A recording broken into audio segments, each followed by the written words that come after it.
Cristi, un nou joc, o nouă victorie pentru Aninoasa, a treia victorie consecutivă. Da, asta e un lucru bun pentru că victoriile îți dau un moral bun, având în vedere că miercuri noi începem deja primele meciuri oficiale în cupă la Cornești și trebuie să fim pregătiți.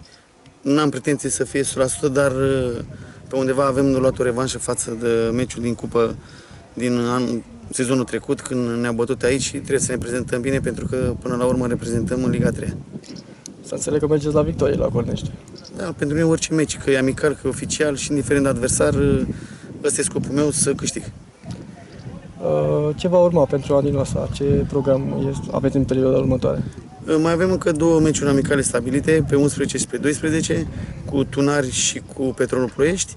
După aceea trebuie să mai perfectăm un amical, ultimul înaintea începerii campionatului și v-am spus, trebuie să ne prezentăm bine pentru că sunt mulți băieți noi și încă nu, pe plan tactic, încă nu sunt integrați bine, dar mai avem timp și am încredere în ei că vor fi ascultători și că în teren vor depune efort să scoatem echipa bine până la iarnă, pentru că suferim puțin ca valoare.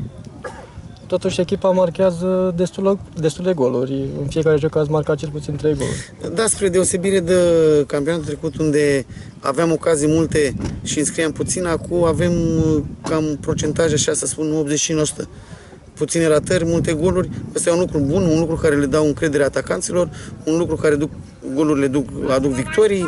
Asta dă încredere echipei și mie și e mult mai ușor să lucrezi când vii după victorie decât după înfrângeri. O seară bună!